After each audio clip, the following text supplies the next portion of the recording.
Welcome back to BDTV. I'm Candace Robinson, and it's Friday, February 26th. This week, we are focusing on Black History Month and making it a part of American history. Black History Month has been celebrated for many decades thanks to Carter Woodson. He stated, and I quote, "I began to be bugged by the teaching of American history because it seemed that history had been taught without cognizance of my presence. So due to the lack of African Americans being recognized for their accomplishments, he designated Negro History Week to be the second week of February in 1926. This particular month was chosen because February 12th is Abraham Lincoln's birthday, and February 14th is when Frederick Douglass's birthday was accepted. Years later, in 1976, February officially became Black History Month. Niera Sanders, BDTV. As we all know, it is Black History Month. So let's get into some history over the culture of black hair. Black hair has been oppressed, underappreciated, and appropriated. But do we really know the history of our hair? In the 1800s, slaves used cornrows to map out escape routes and plans. The different designs had different meaning. Not only was African American hair used as a form of communication, but it was a way for parents to prepare their children for separation from them and survival. Mothers tend to braid seeds into their hair just so they could have something to eat. So with that being said, everyone's hair is different and should be embraced no matter what texture, color, or length it is. All blacks are beautiful. Devin Williams, BDTV. People eat potato chips every day. To some people, life wouldn't be the same without them. In the summer of 1853, the potato chip was created. George Crumb, a black man, unintentionally created the potato chip by cutting fried potatoes too thin at the restaurant he formerly worked at. In 1860, George Crumb opened his own restaurant called the Crumb's House, where every table was set with a basket of potato chips. Black history is all around us. We must tell their stories. As we celebrate Black history, there's been a controversial change in the use of the Aunt Jemima brand. A lot of you all know Aunt Jemima as the black fictional character on the pancake and syrup containers. The Aunt Jemima product was originally made by Pearl Milling. The Aunt Jemima character is based on the enslaved mammy stereotype. With the recent uproar of social injustice, the company decided to change their name from Aunt Jemima to Pearl Milling. Some of the legendary individuals of entertainment were black. Many of awards have been given out to thousands of TV shows, musicians, and actors. When it comes to black representation in the entertainment industry, it is impossible not to mention Chadwick Boseman. This talented actor is known for his roles in 42, 21 Bridges, and of course the Marvel Universe film Black Panther, winning 4 awards including Best Male Actor and Best Hero. But there is more to this man than his work on screen. Over his lifetime, he donated over $4.2 million to colon cancer foundations. One of his most heroic things Chadwick did over his lifetime was performing in 7 films and writing numerous plays while battling stage 4 colon cancer. Boseman was not only a great performer, but a hero with everybody's lives that he came in contact with. He changed history for a lot of people, and even past his death, he still remains to be a standing impact. Black culture stripped and deprived of its credit, especially in the music scene. Genres like jazz, rock and roll, techno, R&B, and country originates from black culture. Musicians like Little Richard, Chuck Berry, Aretha Franklin, and Duke Ellington created songs that the majority loved and listened to as they told their black stories and traumas. But sadly, in the time they were in, black musicians like that were often taken for granted, or their music was stolen from and given to a more marketable person. Early stages of these genres, including country, has been traced back to the 17th century slave ships, either to pass the time or please their masters. A gifted singer and pianist, Aretha Franklin toured with her father, traveling revival shows, and later visited New York, where she signed with Columbia Records. Franklin went on to release several popular singles, many of which are now considered classics. In 1987, she became the first female artist to be inducted into the Rock and Roll Hall of Fame, and in 2008, she won her 18th Grammy Award, making her one of the most honored artists in Grammy history. Born to preacher and civil rights activist Clarence L. Franklin and his wife Barbara Siggers, Franklin grew up singing gospel music in the church. In her youth, she was mentored by Mahalia Jackson, the Queen of Gospel, and a noted civil rights activist. Aretha Franklin will forever be remembered as the legendary Queen of Soul, but her six-decade career isn't the only legacy she'll be leaving behind. The musical icon, who passed away at the age of 76 in Detroit, Michigan, was also an integral part of the Civil Rights Act movement, using both her platform and her voice to advocate for racial equality. Lauren Moss, BDTV.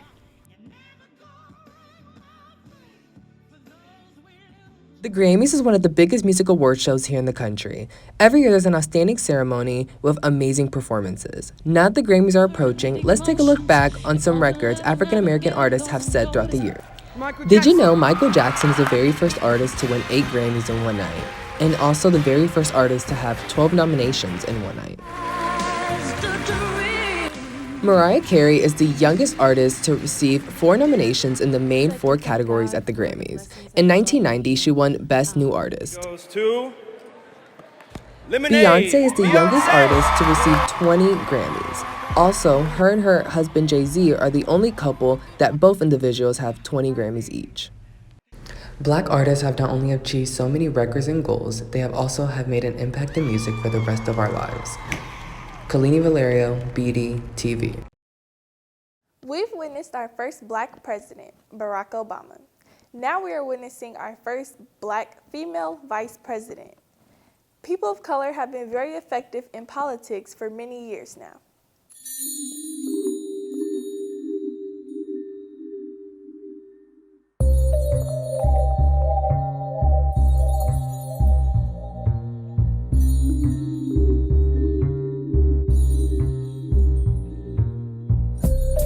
Hello, I am Gary Peters, and I am a voice of Black educators here for MSD Wayne Township.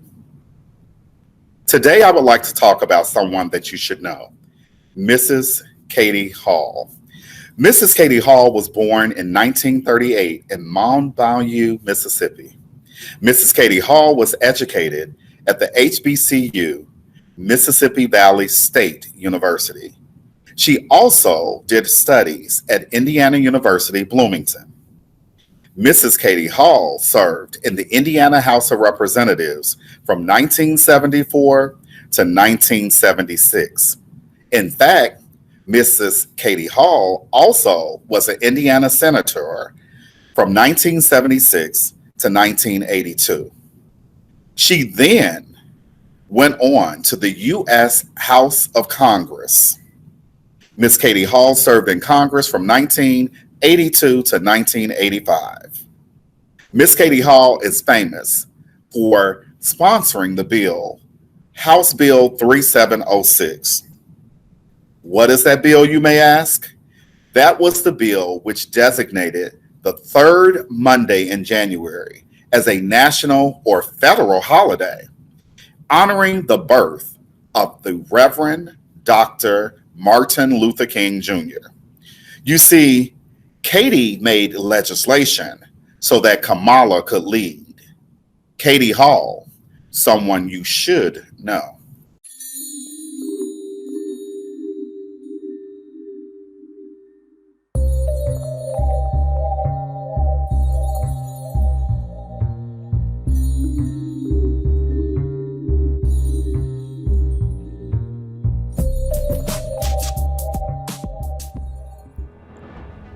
On January 20th, 2021, our nation welcomed a new president, Joe Biden, and his running mate and vice president, Kamala Harris.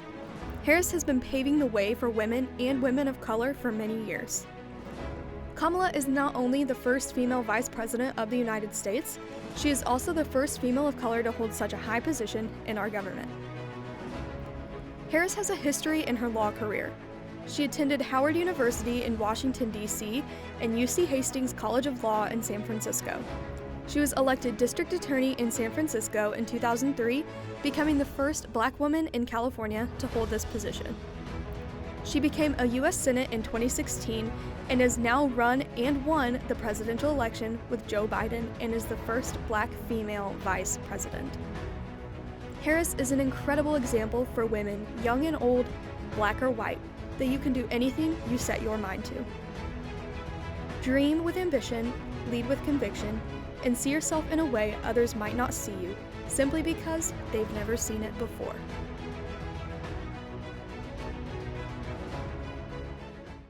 I'm Nyla Jones here to tell you about Jane Bolin. Jane Bolin was born on April 11, 1908 and died January 8, 2007. She was born in Poughkeepsie, New York to Matilda Ingram Emery and Gaius C. Bolin. Her father was the first black graduate of Williams College.